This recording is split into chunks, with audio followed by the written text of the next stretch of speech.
नमस्कार मित्रों, मैं आपका मित्र अमित कुमार शर्मा आपका अपने YouTube चैनल पर स्वागत करता हूं। ओम नमः गौरी शिवाय। मित्रों, इससे पहले जो हमने वीडियो बनाई है वो पहले भाव से लेकर के चतुर्थ भाव तक बनाई। मतलब प्रथम भाव पर दृष्टि पड़ेगी ग्रह की तो क्या होगा, धन भाव पर दृष्टि पड़ेगी तब क्या होगा, पराक्रम भाव पर दृष्टि पड़ेगी तब क्या होगा, और जब सुख भाव पर दृष्टि पड़ेगी तब क्या होगा। मित्रों, आज हम सब पढ़ेंगे पंचम भाव। पंचम भाव अर्थात ये हमारी विद्या का, संतान का और प्रेम का भाव है। तो बहुत कुछ इसमें पंचम भाव में, लेकिन आज हम केवल इन तीन चीजों पे ही चर्चा करेंगे। जैसे कि मित्रों, जब पंचम भाव पर किसी भी ग्रह की दृष्टि पड़ती है तो हमारे जीवन में किस तरह का प्रभाव देखने मिलता है। पंचम भाव पहले जो है ये विद्या का हुआ करता है। जब युवावस्था में आते हैं तो यही भाव प्रेम का बन जाता है, और जब युवावस्था से गृहस्थ जीवन की ओर जाते हैं तो यही संतान भाव बन जाता है। तो मित्रों, आज हम सब जो चर्चा करेंगे, सूर्य आदि नवग्रहों की चर्चा करेंगे कि पंचम भाव पर दृष्टि पड़ने से हमारे जीवन में किस किस तरह के प्रभाव पड़ते हैं, ये देखिए चर्चा करेंगे। तो आइए चलते हैं अपने विषय की ओर। मित्रों, पहले बात करेंगे सूर्य की, जो कि नवग्रह मंडल के राजा हैं। इनके पास एक ही दृष्टि है मित्रों, और ये अपनी सातवीं दृष्टि से पंचम भाव को देखेंगे। तो ऐसा जातक जो होगा मित्रों, जिसके पंचम भाव से सूर्य पंचम भाव को 11 लाभ भाव से सूर्य पंचम भाव को देखेंगे, तो ऐसा जो जातक होगा मित्रों बड़ा विद्वान ज्ञानवान है, समाज में अपनी पहचान कराने वाला। ऐसा जातक जो होगा विद्या को लेकर के बड़ा ही गंभीरता से गहन अध्ययन करने वाला होगा, सोच समझ के कार्य करने वाला। ऐसे जातक अगर प्रेम को इस दृष्टिकोण से देखा जाए मित्रों, तो ऐसा जातक जो हुआ करता प्रेम को लेकर के भी जो कहीं ना कहीं एक जगह स्थिर नहीं रह पाता है। ऐसे जातक के अंदर ईगो, अहंकार वगैरह इतना हुआ करता है कि उसे किसी की बात बर्दाश्त नहीं हो पाती सामने वाले पर्सन की, जिस कारण उसका प्रेम जो है टिक नहीं पाता है। संतान भाव को अगर देखा जाए तो सूर्य की दृष्टि में जो तेज है, तो प्रथम भाव पर जब 11वें भाव लाभ भाव से दृष्टि पंचम भाव पर पड़ेगी तो प्रथम संतान जो है कहीं ना कहीं गर्भपात कराने का काम करते हैं, क्योंकि तो सूर्य का तेज है, तेज के कारण संतान का जो गर्भपात हो जाता है। लेकिन संतान अवश्य देते हैं, लेकिन संतान जो हुआ करती है मित्रों ऐसे जातक की बड़ी ही विद्वान, बड़ी ही ज्ञानवान हुआ करती है, समाज के अंदर बड़ी खूबसूरती से अपने काम को अंजाम देने वाली है। सूर्य इनके अंदर एक और गुण क्या हुआ करता है, जब 11 भाव से जो है देखा करते हैं तो ऐसा व्यक्ति जो हुआ करता है बड़े बड़े लोगों में बैठने उठने वाला हुआ करता है। ऐसा व्यक्ति चाहता है सब पे अपना रोब जमा कर रखने वाला। लेकिन एक समय ऐसा भी आता है ऐसे व्यक्ति के जीवन में कि उसके पास होती तो बहुत भीड़ है, लेकिन एक समय ऐसा आता है मित्रों कि वो अकेला ही दिखाई देता है, जिस कारण ऐसा जातक अपने प्रेम को छोड़ करके अहंकार की वजह से बाकी सब कुछ सूर्य भगवान यहां से जो है पंचम भाव को, जो प्रेम भाव को देखेंगे, विद्या भाव को, संतान भाव को, सब कुछ देते ही देते हैं। बस खाली अहंकार को लेकर उनका प्रेम एक जगह नहीं टिक पाता है। तो आइए मित्रों अब चलते हैं दूसरे ग्रह की ओर, वो है चंद्रमा। चंद्रमा, जब चंद्रमा के पास भी एक ही दृष्टि हो सकता है मित्रों, जब सूर्य नीच राशि का होगा क्या तब तो खैर हो सकता है होगा कि इसके अंदर जो है इसके फल में जो है अंतर होगा। लेकिन ये केवल कालपुरुष की कुंडली है, अपनी कालपुरुष की कुंडली बनाई जाती है, जिस कारण जो कोई ये ना सोचे कि एक ही नंबर की कुंडली बनाई गई है। वो किसी भी 12 नंबर में तो कोई सा भी नंबर हो सकता है। केवल इतना कि जब 11वें भाव से पंचम भाव को कोई ग्रह देखता है तो हमारे जीवन में क्या प्रभाव पड़ते हैं।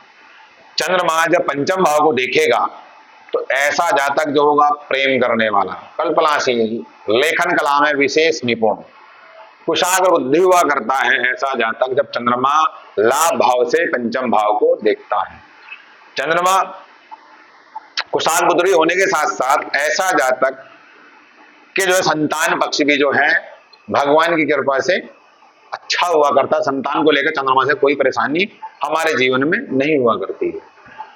चंद्रमा अगर किसी से प्रेम करेगा, अगर प्रेम को किसी दृष्टिकोण से देखा जाए इसको, तो उसको अंत तक निभाने का प्रयास करेगा और निभाता ही है। चंद्रमा सच्चे मन वचन कर्म से प्रेम करने वाला।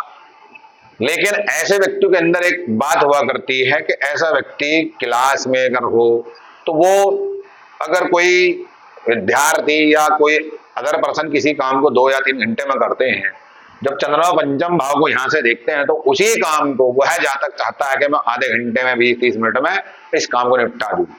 और ऐसे बच्चे की क्लास के अंदर, स्कूल के अंदर भी एक अच्छी छवि हुआ करती है। ऐसे व्यक्ति के पास उसके दोस्तों का सर्कल भी अच्छा रहता है और उसके रिश्तेदार के संबंधी उससे प्रेम करने वाले हुआ करते हैं। जैसे कि सूर्य के उसमें है कि सूर्य प्रेम को लेकर के एक जगह नहीं टिक पाता है अहंकार के कारण, ऐसा चंद्रमा में नहीं है। हाँ, चंद्रमा हो सकता है अगर पक्ष बल में या किसी ग्रह से दृष्ट है, क्रूर ग्रह से, पापी ग्रह से, तब भले से थोड़ा बहुत अंतर आ जाए, अन्यथा चंद्रमा को लेकर के कोई ऐसी कोई बात नहीं है जिसको लेकर के हमें चिंता करने वाली कोई बात हो। तो मित्रों, अब चलते हैं हम मंगल की ओर। मंगल इस पंचम भाव को कहां से देखेगा? तो मंगल जो देखेगा, या तो देखेगा, मंगल के पास भी 3 ही दृष्टि है मित्रों। यहां से देखेगा मंगल, यहां से देखेगा, यहां से देखेगा, और यहां से देखेगा। मतलब धन भाव से, लाभ भाव से और कर्म भाव से मंगल पंचम भाव को देखेगा। जब मंगल दूसरे भाव से पंचम भाव को देखेगा तो ऐसा जातक जो होगा, जिस किसी कुंडली के अंदर इस तरह का योग होगा, वो बड़ा ही बुद्धिमान, टेक्निकली माइंडेड, ब्रिलियंट, एकदम बुद्धि तीव्र, किसी भी चीज को एकदम ग्रहण कर लेने वाला। लेकिन मंगल अगर संतान पक्ष की दृष्टिकोण से देखा जाए तो मंगल भी जो है प्रथम गर्भ नष्ट कर देते हैं अपने तेज के कारण। वो कि सूर्य और मंगल लमसम दोनों में ही तेज हुआ करता है। जब मंगल दशम भाव से इसको देखेंगे पंचम भाव को, तो ऐसा जातक जो होगा थोड़ा जिद्दी प्रकार का होगा। अगर जैसे कि मान ले जाए कोई स्त्री और पुरुष किसी से प्रेम करते हैं और कुछ लोगों के अंदर इस तरह की आदत हुआ करती है मित्रों को, वो अपनी बात कहने में डरते हैं। लेकिन मंगल जिसका यहाँ होगा या यहाँ होगा, ऐसे जातक के अंदर डरने वाली कोई बात नहीं, वो डायरेक्टली किसी भी बात को ऑन द स्पॉट कह देगा। जैसे कि मान लीजिए इसे प्रेम की कोई प्रपोजल देना, प्रस्ताव रखना किसी प्रकार का, और मंगल किसी का यहीं 2 जगह पर बैठा हुआ है, तो डरने का नहीं, वो कह देगा। अंजाम चाहे उसका कुछ भी हो, हाथ से चाहे एक्सेप्ट उस चीज को करे या ना करे, वो बात एक अलग की हो गई। लेकिन जब मंगल यहां से देखेगा तो उसके जीवन में लाभ भी अच्छा होगा। प्रेम भाव को लेकर के देखा, लव को देकर प्रेम को देखा जाए तो ऐसा जातक जो होगा प्रेम को लेकर के एक जगह स्थिर नहीं रह पाता है। उसके जो है महत्वाकांक्षा ज्यादा हुआ करती है मित्रों। मंगल जब लाभ भाव से देखेगा तो ऐसा जातक जो है समाज के अंदर तो अच्छा ही होगा, उसके बाद सब सुख सुविधाएं होंगी, विद्या के बल पर समाज में जो पूजनीय बन जाता है ऐसा जातक। ऐसे जातक के जीवन में सफलताएं ज्यादा अर्जित हुआ करती हैं। ऐसा जातक जो काम 5 आदमी करते वो अकेला ही ऐसे उस काम कर देता है, वो कि मंगल ऊर्जा है। तो जब ऊर्जा ज्यादा होगी तो उसको वो जो है सही जगह प्रयोग भी करेगा, कभी कभी गलत जगह प्रयोग होगा। तो इस कारणवश उसके जो है रिश्तेदार के संबंधी या परिवार में उठा पटक वाली स्थिति चलती रहती, झगड़े वाली, बोलचाल वाली, क्योंकि इसके अंदर जो है संयम नाम की चीज होती नहीं मंगल।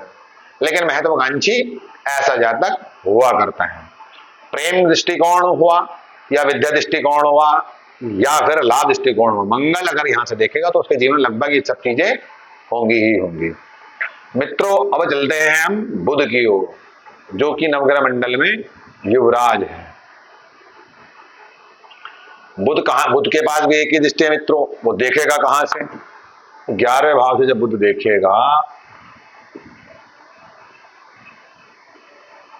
बुध जब पंचम भाव संतान भाव को देखेगा तो संतान आराम से होगी, संतान को लेकर कोई चिंता नहीं होगी। ऐसा जातक जो होगा बड़ा सजा के बोलने वाला, बड़ा शालीनता से बोलने वाला, ठहर करके बोलने वाला, लेकिन क्या होगा? गणितज्ञ होगा। गणित में महारत हासिल करने वाला, ऐसा जातक अपनी बातों से सामने वाले को मंत्र मुग्ध लेने वाला, अपनी ओर आकर्षित कर लेने वाला, जिसका 11वें भाव से पंचम भाव को बुध देखता है। ऐसा जातक जो हुआ करता है, प्रेम दृष्टिकोण से देखा जाए तो प्रेम को निभाने की तो कोशिश करता है, लेकिन कहीं ना कहीं ऐसा जातक बीच में साथ छोड़ देता है। लाभ दृष्टिकोण से देखा जाए तो लाभ भी उसके जीवन में जो है बहुत अच्छे हुआ करते हैं। ऐसा इसलिए जब लाभ भाव में बुध बैठेगा, लगन चाहे कोई सा भी कुंडली, कोई सी किसी नंबर की भी क्यों ना हो, लेकिन जब लाभ भाव में कोई ग्रह बैठता है तो उसके जीवन में लाभ अच्छे होते हैं। ऐसा व्यक्ति ठहर करके अपने जीवन में ठहराव ला करके, भारी भरकम ला करके तब अपने जीवन में जो है लाभ अच्छे प्राप्त कर लेता है। आइए अब चलते हैं देवगुरु बृहस्पति की ओर। देवगुरु बृहस्पति कहां कहां से पंचम भाव को देखेंगे, या तो ये पहला भाव होगा, यहां से तो देखेंगे या फिर यहां से देखेंगे। ये 3 घर से जो देवगुरु बृहस्पति देखे वो इनके पास भी 3 ही दृष्टि है। ज्योतिष के जानकारी कहते हैं, जो ज्योतिष के मर्मज्ञ हुए हैं, प्रथम भाव में जब गुरु होंगे तो ऐसे जातक के पास संतान सुख जो होगा, हालांकि पहले के जो कहते थे वो तो कहते पंचपुत्रीय संतान होगी ही होगी, लेकिन आजकल का जो परिवेश जो है वो बदल गया है। आजकल जो केवल ये शब्द कहा जाएगा कि प्रचुर मात्रा में उसके पास संतान सुख होगा। संतान भी जो होगी बड़ी ब्रिलियंट होगी, अपना आप तो वो खुद होगा ही होगा, लेकिन संतान भी जो होगी बड़ी ब्रिलियंट, टेक्निकली सॉफ्टवेयर, मतलब इस तरह से स्मार्ट वर्कर जिसे कह देते हैं, जिसका गुरु पंचम से लाभ भाव, लगन से, लाभ से और भाग्य भाव से इसको देखेगा, मतलब बड़ा ही स्मार्ट वर्कर संतान होगी, खुद भी स्मार्ट वर्कर होगा, जिसका गुरु 1st हाउस से या 9th हाउस से या 11th हाउस से पंचम भाव को देखेगा। अगर प्रेम दृष्टिकोण देखा जाए तो प्रेम को लेकर के थोड़ी सी इनके अंदर एक आदत हुआ करती है, ये चीजों को पसंद करके, नाप तोल करके चीजों को पसंद करना पसंद करते हैं। ये प्रेम उसके साथ करेंगे कि जो इनके बराबरी का होगा। ये कभी, जो इनके अंदर एक आदत हुआ करती है, ये कभी छोटे व्यक्ति के साथ या छोटे, अपने से छोटे, चाहे वो स्त्री हो चाहे पुरुष, के साथ प्रेम या कोई लगाव या कोई बंधन किसी प्रकार का रखना, मतलब संबंध रखना पसंद नहीं करते हैं। वो गुरु के अंदर कहीं ना कहीं थोड़ा बहुत जो है अभिमान कह लीजिएगा या भारी भरकम कह लीजिएगा, इस तरह का जो गुण हुआ करता है जब प्रेम को लेकर के। केवल अगर देखा जाए लाभ, तो लाभ दृष्टिकोण से देखा जाए तो उसके जीवन में हर प्रकार के भौतिक सुख, हर प्रकार का भौतिक लाभ उस जातक के जीवन में होगा जिस किसी की व्यक्ति की कुंडली के अंदर प्रथम भाव से, 9th भाव से या 11वें लाभ भाव से पंचम भाव को देवगुरु बृहस्पति देखेंगे। ज्ञान के मामले में अनभिज्ञ ज्ञान, अनेक भाषाओं का ज्ञाता, अनेक भाषाओं को एकदम से ग्रहण कर लेने वाला, ऐसा जातक हुआ करता है जिसके जो है पंचम भाव से संबंध देवगुरु बृहस्पति के बनते हैं। आइए अब चलते हैं शुक्र की ओर। ये भी जो है नवग्रह मंडल में गुरु ही है और इन्हें भी जो है मंत्री पद प्राप्त है, लेकिन इनके पास केवल एक ही दृष्टि है, वो केवल एक 7वीं दृष्टि है। जब ये पंचम भाव को देखेंगे तो शुक्र क्या, शुक्र तो खुद जो है भौतिक सुख है, प्रेम के कारक ग्रह हैं, तो ऐसा जातक सबसे प्रेम करने वाला, सबसे मीठा बोलने वाला होगा, लेकिन लालची टाइप का हुआ करता, जिसके जो है 11वें भाव से पंचम भाव को शुक्र देखता है। ऐसा जातक प्रेम में भी जो है किसी न किसी प्रकार का सुख देखेगा, किसी प्रकार का मुझे उसका लाभ होना नहीं होना। प्रेम भी करेगा तो उसके अंदर छल कपट होगा। वो क्यों? इसलिए कि शुक्र जो है राक्षस गुरु हुए हैं, तो इन्होंने जो है देवताओं से युद्ध करने के लिए राक्षसों को इतना प्रबल बनाया कि उसमें छल कपट भी जो है उन्होंने पूर्ण रूप से किया है। ऐसे जातक के जीवन विद्या अपार बुद्धिमान जिसे कह देते हैं, बुद्धि महाज्ञानी, महाबुद्धिमान, महातेजस्वी बुद्धि के मामले में जहां भी चला जाए पद प्रतिष्ठा सम्मान उसको बुद्धि विवेक के अनुसार मिलेगा मिलेगा। लाभ दृष्टिकोण देखा जाए तो लाभ इसके जीवन में सभी प्रकार के होते हैं। प्रेम दृष्टिकोण में इन लोगों पर विश्वास नहीं कर सकते, जैसे कि चंद्रमा पर कर सकते हैं आप, या बुध पर भी कर सकते हैं, या गुरु पर कर सकते हैं, लेकिन शुक्र को अगर देखा जाए प्रेम दृष्टिकोण से तो प्रेम को लेकर के इनके जीवन में विश्वास करना गलत होगा। वो क्यों, इनके अंदर बार बार बदलने की आदत हुआ करती है। अब इससे प्रेम कर लिया, इससे कोई खटपट हुई, फिर दूसरे से कर लिया। तो ऐसा जो है गुण ऐसे व्यक्तियों के अंदर देखा जाता है। लेकिन ऐसा व्यक्ति शेयर बाजार से संबंधित काम करके, विद्या से, अपने ज्ञान से पैसा अर्जित कर लेता, लाभ करता है। तो आइए चलते हैं मित्रों अब शनि की ओर। शनि जो है पंचम भाव को कहां कहां से देखेंगे। शनि या तो देखेंगे पंचम भाव को यहां से मित्रों,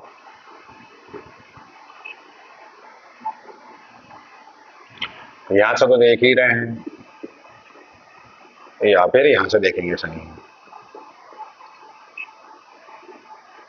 संतान दृष्टिकोण से अगर मित्रों देखा जाए तो शनि क्या है, शनि जो है हर चीजों को विलंबित कर देते हैं, देर से कर देते हैं। तो जब इनकी दृष्टि पड़ेगी संतान भाव पर तो संतान देर से होगी, होगी तो जरूर। प्रथम गर्भ जो नष्ट कराने का भी काम करते हैं, गर्भवान भी करा देते हैं। यहां से पड़ेगी तब भी ये स्थिति होगी, यहां से पड़ेगी तब भी ये स्थिति होगी। लेकिन अगर विद्या के मामले में देखा जाए मित्रों, तो विद्या प्रारंभिक विद्या हो सकता है कि सामने वाले की थोड़ी बहुत ऊपर नीचे होकर के हो, रुकावट के साथ हो। लेकिन विद्या जो होगी ऐसे व्यक्ति के पास बड़ी ही अचूक विद्या, जिसका कोई विकल्प ना हो, जिसका कोई तोड़ ही ना कर सके, ऐसा बुद्धि ज्ञानी, ऐसा बुद्धिमान, ऐसा महाज्ञानी व्यक्ति हुआ करता है जिसकी पंचम भाव पर शनि दृष्टि जब पड़ती है। प्रारंभिक विद्या को लेकर दिक्कतें रहती हैं, लेकिन बाद में उसकी विद्या भी सही हो जाती है। लेकिन ऐसा व्यक्ति यहाँ तभी हुआ करता है कि थोड़ा सा वो लापरवाह हुआ करता है विद्या को लेकर के, लापरवाह। प्रेम दृष्टिकोण से अगर देखा जाए मित्रों, तो ऐसा व्यक्ति प्रेम को लेकर के तो खैर सही रहता है, लेकिन फिर भी ऐसे व्यक्ति के जीवन में प्रेम को लेकर के कोई खास चर्चा तो खैर नहीं है, लेकिन प्रेम जो करेगा वो एक का ही बन करके रहेगा। लेकिन प्रेम में उसको जो है कहीं ना कहीं विश्वासघात होने की संभावना उसके साथ रहती है। तो मित्रों अब चलते हैं राहु की ओर। राहु को जो दृष्टि है वो भी जो है गुरुवती दृष्टि, केतु की भी गुरुवती दृष्टि है। अब राहु कहां कहां से देखेंगे, यहां से देखेंगे, यहां से देखेंगे और यहां से देखेंगे। इन तीन घरों से जो है राहु जो है पंचम भाव को देखेंगे। जब राहु प्रथम भाव में होगा तो संतान को लेकर के संतान तो प्राप्त होगी, लेकिन थोड़ी सी देर से हो सकती है, होगी जरूर। लेकिन ऐसा व्यक्ति जो होगा जब लगन से या नवम भाव से राहु पंचम भाव को देखेगा तो बड़ा ज्ञानी होगा। ऐसा व्यक्ति जो होगा जुगाड़ू प्रकार का होगा, जहां कोई रास्ता ना बनना हो उस रास्ते को निकाल लेगा, वहां से रास्ता बनाने वाला। प्रेम दृष्टिकोण देखा जाए तो प्रेम को लेकर के कोई इनकी साथ ऐसी कोई खास बात नहीं रहती, प्रेम भी इनके साथ इनका अच्छा खासा रहता है, जिसके साथ रहता है और लास्ट तक उसे निभाते हैं। लाभ भाव से अगर देखा जाए संतान भाव को, तो यहां से कहीं ना कहीं दिक्कत करते हैं, कन्या संतति देने का प्रयास जो है ये योग बनाते हैं। वो जब राहु यहां होगा तो केतु यहां होगा। केतु जो है संतान तो देता है, लेकिन जो है कहीं ना कहीं कन्या संतति देता है। आइए मित्रों अब चलते हैं केतु की ओर।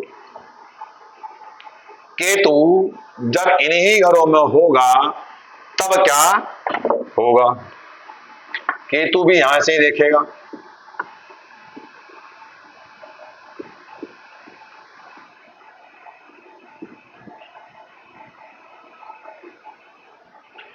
केतु जब यहां पर होगा तो राहु मित्र जब, हाँ केतु 11वें घर में होगा तो राहु यहां पर होगा। ऐसे व्यक्ति के संतान तो होगी लेकिन लेट होगी, लेकिन जितना भी काम करेगा ऐसा व्यक्ति बड़ा लाभ होगा जीवन में।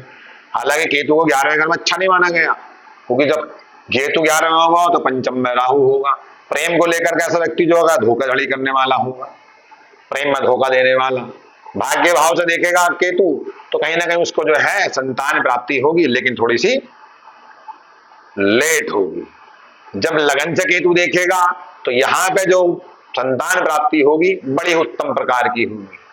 ऐसे व्यक्ति के जो प्रेम दृष्टिकोण देगा प्रेम भी बढ़िया रहेगा, जहां जब लगन से जो है केतु देखेगा। ऐसे व्यक्ति के जीवन में लाभ जो रहता है वो बहुत ही बढ़िया प्रकार का रहता है। तो मित्रों राहु और केतु का तो लगभग सेम सा ही है, लेकिन फिर भी जितनी भी बातें मैंने आपको बताई मैं मानता हूं आपके समझ में आई होंगी। सब अपनी अपनी कुंडली देख करके चेक करेंगे कि अगर किसी का संबंध बन रहा है इसी प्रकार का तो उनके जीवन में क्या होगा। कुल मिलाकर बात यह है, जितनी भी 9 के 9 ग्रह की चर्चा हुई है, लगभग सभी ग्रह जो हैं पंचम भाव को जब देखेंगे सब अच्छा ही फल देंगे। थोड़ा बहुत जो है हो सकता है 19-20 हो, कि कभी कभी ऐसा होता है कि कोई ग्रह नीच का है तो 19-20 ही उसके फल में अंतर होगा। तो मित्रों, मेरा वीडियो आपको पसंद आया हो तो इसको लाइक करें। ओम नमः गौरी शिवाय। अगर कोई आपको कोई कमेंट है, कोई क्वेश्चन है किसी प्रकार का, तो इसके लिए आप कमेंट पे जाकर जो है मैसेज कर सकते हैं या डायरेक्टली नंबर पे आप बात कर सकते हैं। अपनी कुंडली का विश्लेषण कराना चाहते हैं गहराई में जाकर के पूर्ण रूप से, तो आप डायरेक्ट मुझसे कांटेक्ट कर सकते हैं। नमस्कार मित्रों, ओम नमः गौरी शिवाय।